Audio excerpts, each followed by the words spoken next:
Uh, Welcome to Fast Politics, Andy Levy. Thank you, Molly Jong-Fast. Thank you for How are welcoming me. you? You're I'm welcome good. here. I'm good. How heavy is American democracy right now? I mean, I know that these people are super incompetent. I get it. But it's still so just watching them just screw over every institution. I have no connection to Harvard. I have none. Nothing. Mhm. No, didn't go there, didn't visit No. there.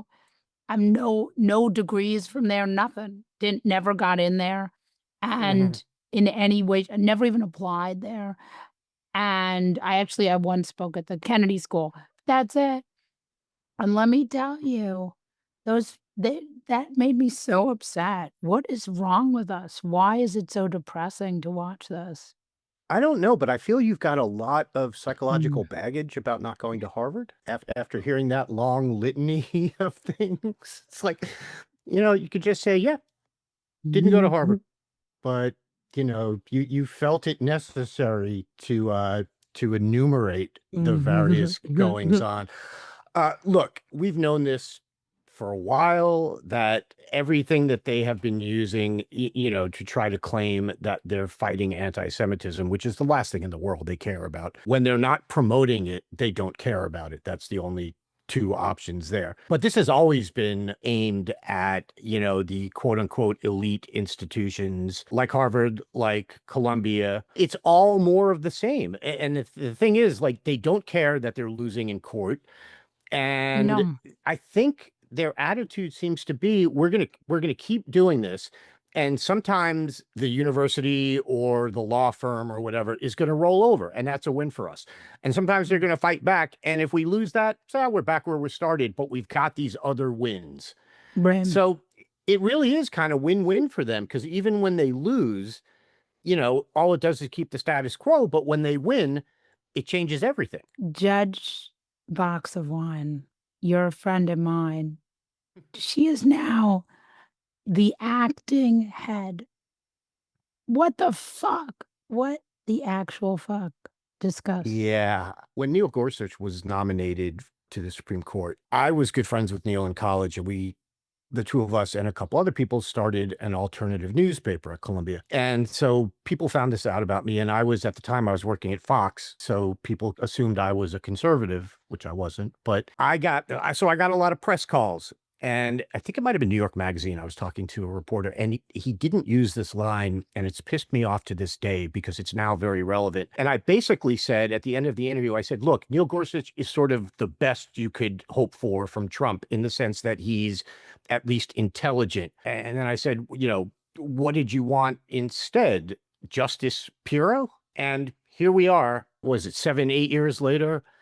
And we've got acting U.S. Attorney Pirro. And it's incredible, because whatever jokes you make, or however much you think you are exaggerating or, being hyperbolic, it comes true.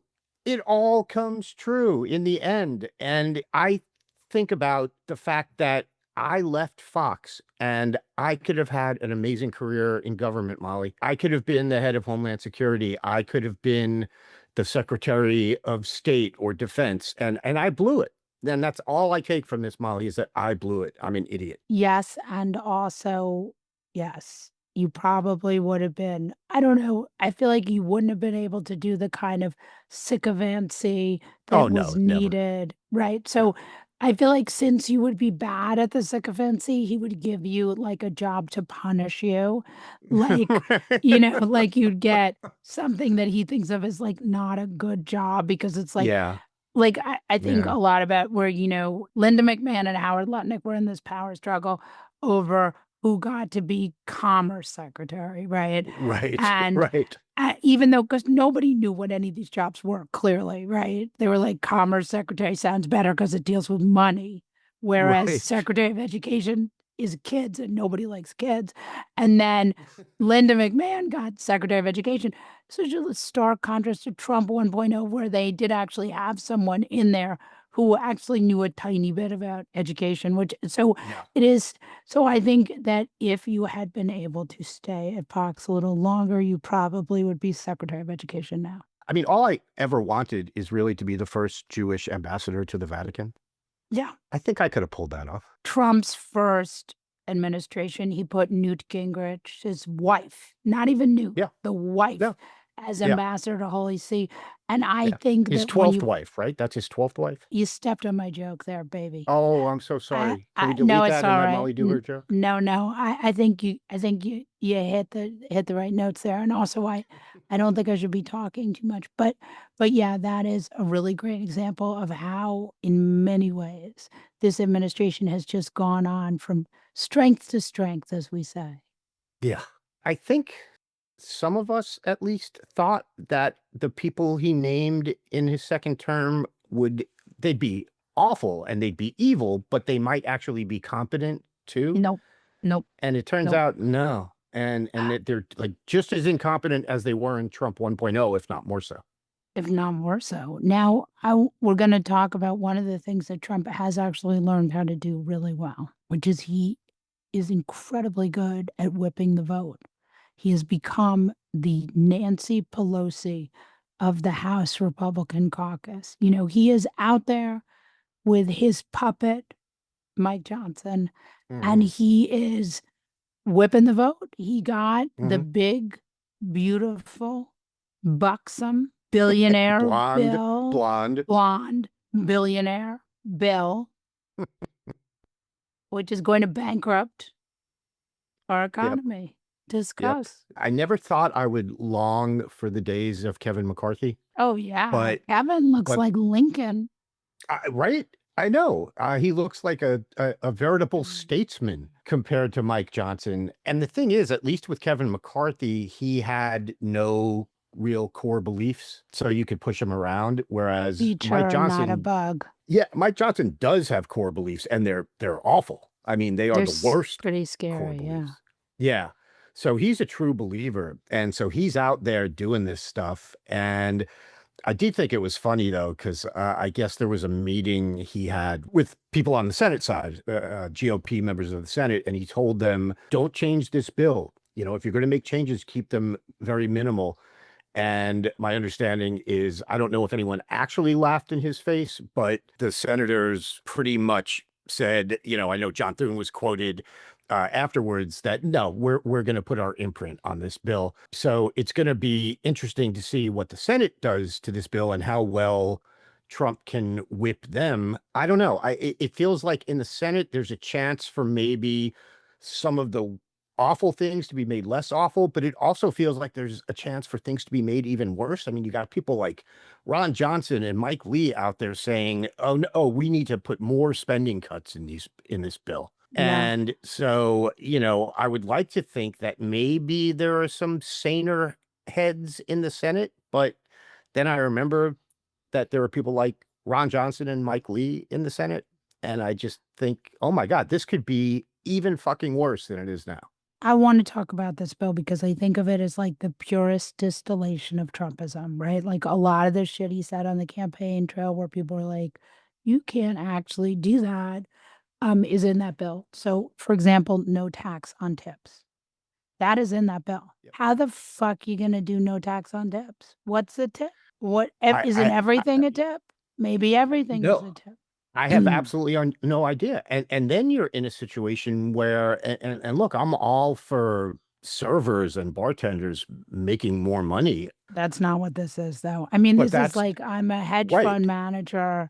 Right. Is my, if I make over a 20% return, can my carried interest be considered a tip? Yeah, I don't, unlike you, Molly, I am not an economist, so I Yes. don't As an economist, I can tell you that so I don't understand some fucked any up of this shit. stuff. That's what we're in as in, when I got my degree from Harvard, Mhm. my economics Right. degree from Harvard, Yes.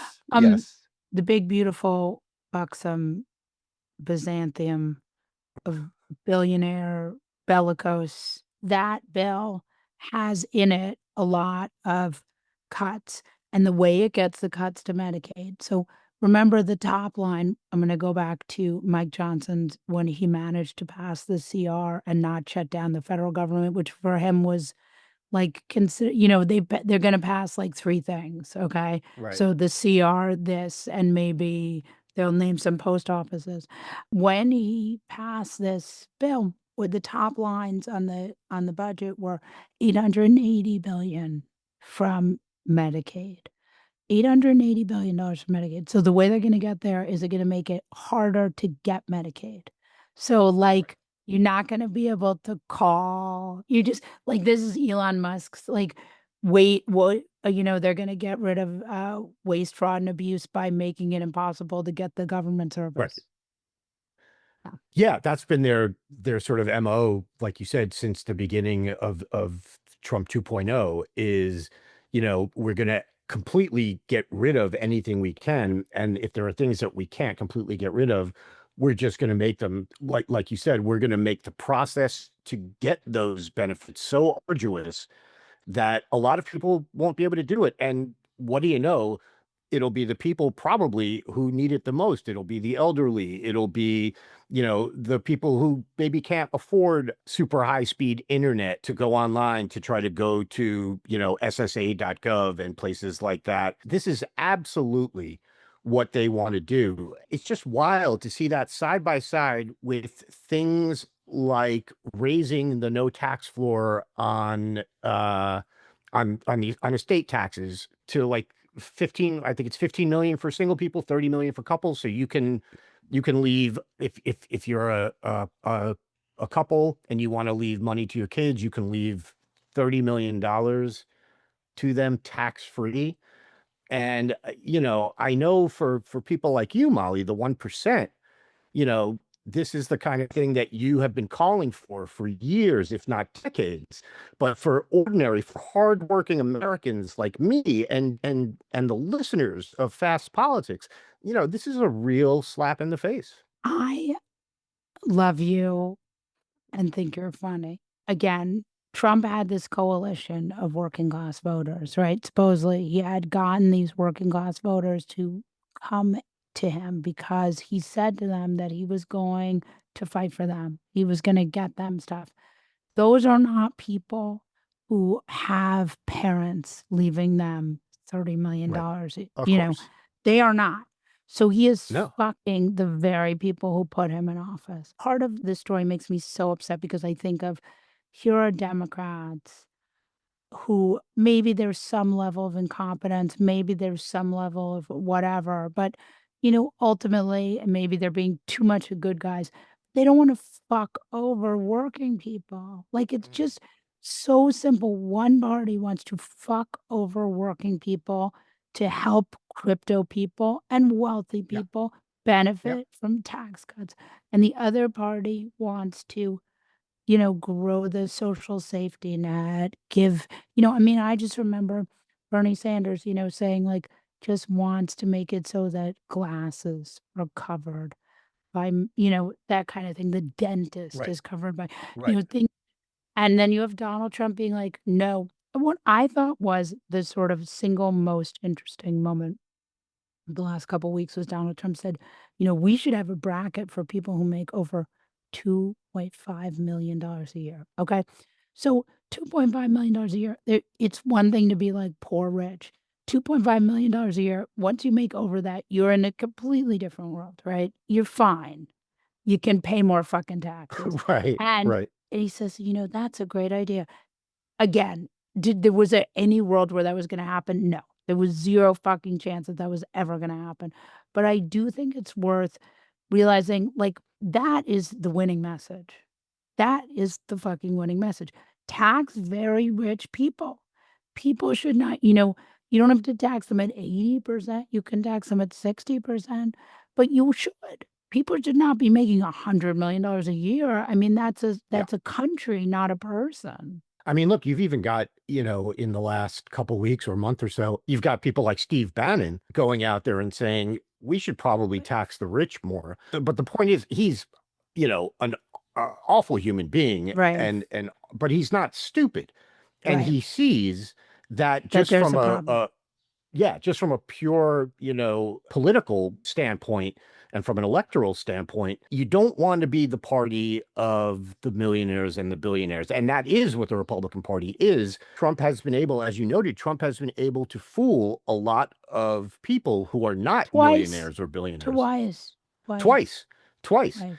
And you still hear, we've talked about this on the podcast I co-host, As the World Churns, available wherever podcasts are sold and also on YouTube. But we've talked about what is it going to take for the people who are out there, the working class people, the people who are not, the 1% or even the 10%, but who continually say things like, he fights for me. What is it going to Right. take to make them realize that he has never fought for you a day in your life and he could not give less of a shit about you? And I don't know, like, I'm not one of those people that thinks it's, well, Trump is going to crash the economy. He's going to do all this. And it's unfortunate. No, it's necessary. We need this to happen so that people wake up. I don't want that to happen because a lot of people who didn't vote for Trump are going to get hurt Mm-hmm. in what's coming, what's already started, and what's going to continue to grow. But you do sit there and you think, how is this not where everyone realizes Trump doesn't fight for them? But I have said that so many times in the last 8, 9 years that I have no idea where that line is. I have no idea what Trump has to do for the majority of the people who voted for him to realize that not only does he not fight for them, he is actively working against them and always has been. Correct. Andy Levy. Maybe someday you will come back when I can talk. I would like that. I'm also willing to come back when you can't talk.